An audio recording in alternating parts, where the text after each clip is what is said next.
This video was supposed to be around an entirely different concept, as you will see shortly, but due to me over-experimenting, the final product did not go to plan. Every once in a while, I'll see comments on Reddit or YouTube where people criticize film comparisons as being unnecessary and useless. I strongly disagree with this sentiment. Yes, sometimes it's hard to tell what film stocks are being used in a photo, and both color negative and black and white negatives have a range of looks depending on your digital editing setups and even what screen you are watching them on or what lab they have come from. There is no true look for a number of these films, but for sure some film stocks like Always Color Film are easily identifiable as being lower in saturation than Kodak Gold, for example. And Delta 3200 is for sure more grainy and contrasty than Kodak T-Max 400. Your general films are just that, general films. They cover a range, but like anything else that has a range, or should I say a shade of looks, that a Venn diagram between each other can exist, depending on the background processing. That being said, I think if you're really wanting to get into film photography, testing different film stocks does matter when you are trying to find your look, or when you want a fresh look or curiosity and experimentation is your game. Sure, you can shoot normal black and white film, or you can experiment with the unseen world of infrared, which does look different, or pop in a roll of ortho film, which drastically treats different wavelengths of light vastly differently, giving you again a different look. Before I went away from my house for a month, whilst it was being renovated, I rushed to complete a project I was working on. I had again borrowed the Fujica 617 from the lab. I had 8 film rolls on me that were going to go through this camera this time. 2 of those were Rollie's infrared. 2 of those rolls were Ilford Pan Plus, shot at 25 ISO, as both the Ilford and the infrared film were going to be turned into black and white slides as part of another project. Most of this project was going to be done at the Botanic Gardens, as I quite like to shoot infrared film here. And shooting this film here coincided with another project I was shooting at the time, Lomography's Loma Chrome Purple, which I also needed a strong amount of foliage in the composition, and the Botanic Gardens were the perfect place for that. The other rolls to be put through the camera were 2 rolls of slide film, Thalvia 100, and the other was Provia 100. At the last moment, I also added a roll of 800T that had been red scaled. This was Sin Still's one-off production called Red Rum, which I had shot to great effect last year. I shot this project over 2 days. On the first day of the project, I focused on shooting 2 films. First off was Rollie's infrared. I wanted to test to see if I could shoot this at the recommended ISO 6 that some people say it is when you put on an infrared filter. This was my first time ever metering this film. I had always previously shot it at f8 at 1 second to great effect. And fire. I chose to shoot a few locations that I had not shot for a while in the Botanic Gardens. The first location was the section outside the garden shed, and the second was not far from that, the Japanese waterfall that I often used to write next to when I used to live a lot closer to the gardens. I then walked up the hill and wanted to get a shot of the city through the trees, and then finally get a shot of the city from right up above and take a picture that everyone else has taken, including myself when I first moved here, but a little more different this time. And this is where I show you what happens when you experiment. I'm not exactly sure how, as these are not normal black and white photos, as they are black and white slides.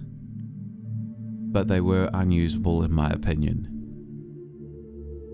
This is what happens when you try to do too much at once. I then loaded in a roll of Ilford Pan F and shot this photo. I then walked through the city and got these photos on black and white slide film, capturing some of the native wildlife.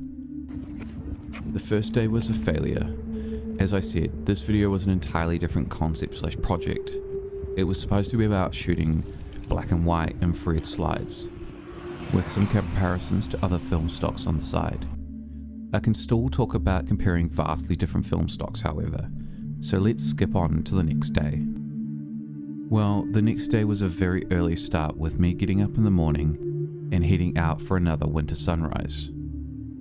When I got up, the moon was massive and over the city, and whilst it was not my plan, I shot this photo, as I was unsure when the next time would be to be able to get a shot like this. And how often can I take a picture like this with both slide film and a panoramic camera?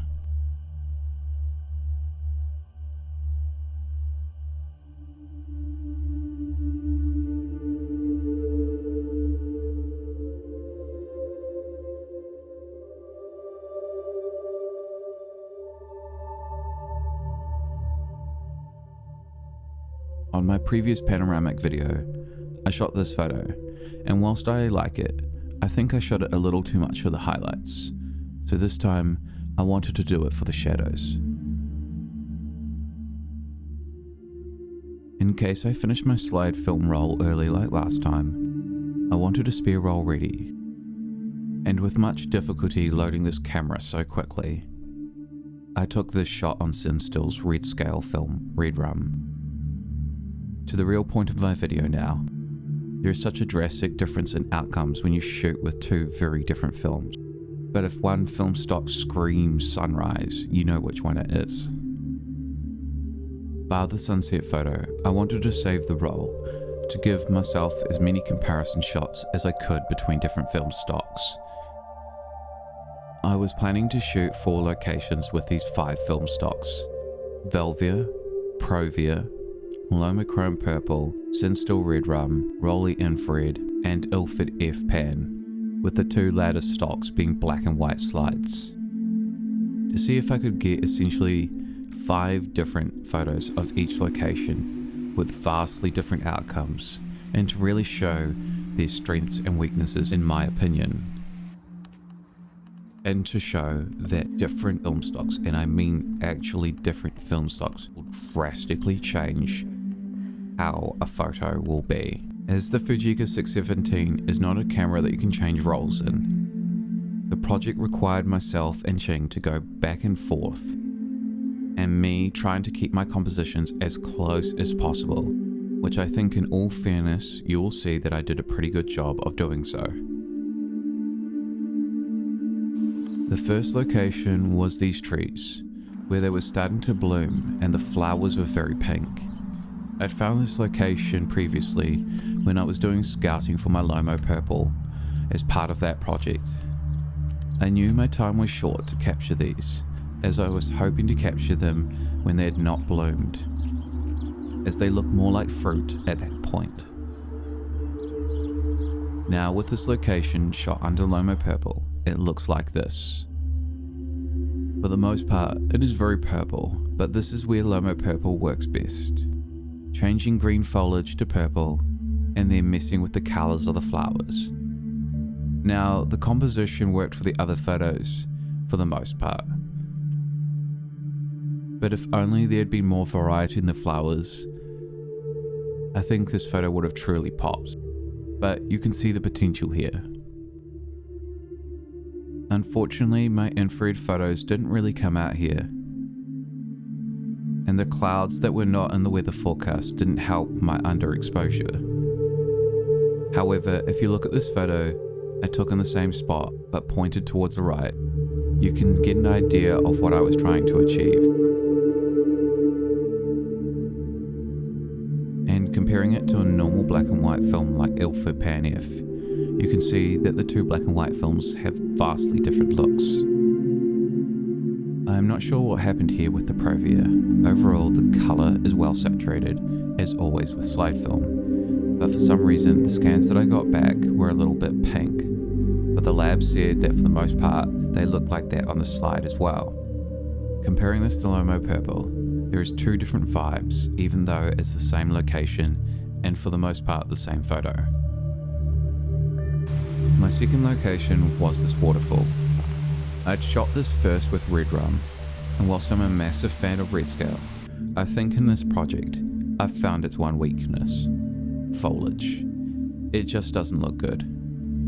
I was quite disappointed with how these came out. In regards to my Lomo Purple shot, I think this came out quite well. The Lomo Purple doesn't make it spectacular, but a little bit different. One thing to note about Lomo Purple is the brighter the greens, often stronger the effect is, so that is maybe the difference between this popping or not. As mentioned, the infrared didn't come out here well, and water naturally turns black in infrared, so this was always a doomed photo. However, this shot in black and white on the other hand did come out better, but the waterfall doesn't stand out as much as I wanted, but that could have easily been the lighting at the time. With black and white, the lighting is definitely going to make or break a photo. With colour film, that might not necessarily be the case. Sometimes colour film is the best. I like the way the natural colours pop, and even if the light at the time on the trees on the left was a little bit too bright, sometimes you can't beat a classic look. The third location was a tiny bit up the hill. I've shot this location a number of times, including a couple of times on expired and non-expired infrared film. So I knew what I was going for, but as you can see by this photo, that by experimenting with different exposure levels, I got quite a different look, though this might have been the best of the infrared photos that I took this time. As I shot this location with red rum first, I didn't get my placement right and ended up with a massive sun flare, which ruins the image. But that doesn't matter. I've mentioned shooting red scale foliage, which is green, doesn't work well. I'm no colour theorist, but between this and the waterfall photo, I can see a clear pattern. If you want to see what works for red scale, I recommend that you watch my Lomo red scale video, because for this project you can see what does not work. Which brings me around to my point. Different film stocks, and I mean different film stocks, have different subject matter that they are able to work with or not. Just like this photo here. Now this might be the best stone photo of Lomo Purple I've ever taken. It is extremely purple in all the right ways, and I don't know of a photo like it. No other film will look anything like this. It's a mood and a vibe, and why unique colour films can have such an impact when the lighting and the subject matter is just right for the film stock. A normal colour film would just not look this way. As you can see by this shot on Provia, whilst the lighting is a little bit different, you cannot say that the change in film stock did not change the vibe entirely. But one can say removing the colour can change the vibe. This black and white shot has an eeriness and almost a boding vibe to it. In fact, it feels almost otherworldly and unnerving, even more so than the infrared. Now, the final location was right above the pond. This is a location I've shot many times on different coloured film stocks, and also on infrared as well. I've shot this location with the Fujica 617 on Fuji's Velvia before.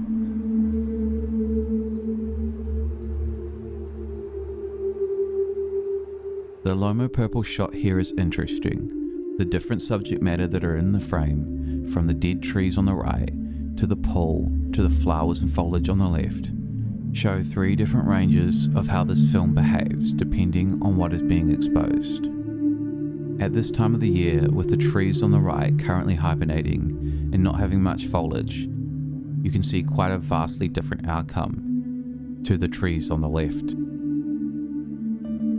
Again here with the Cinestill Red Rum, you can see that at this time of the year, with the trees on the right currently hibernating and not having much foliage, compared to the trees on the left, that you can see vastly different outcomes.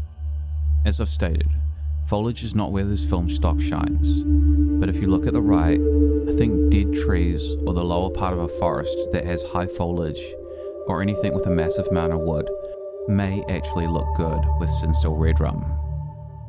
But if you're wanting to play it safe, just maybe go with the colour film. Though then again, this wasn't the right time of the year for these photos either. Even normal colour film won't save a non-cooperative subject. And I don't think black and white will either.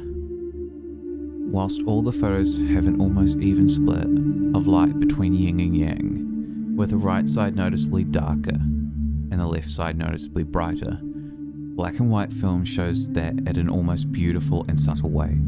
The other film stocks did not. Again, showing my point how vastly different film stocks will change your outcomes. But I hope with this photo and my reference photo from before, you can imagine how infrared can transform a location such as this. Now, this wasn't a perfect test of these different film stocks. The day was cloudier than what the clear skies were forecast to be. It took me an hour or so longer to shoot than I had envisioned due to the park being busier than normal even though it was a work day, but also the changing light from the clouds affecting my metering, with the light changing within seconds sometimes. But that is the real world, which isn't consistent, so my test will be no different from a possible real world experience that you could have.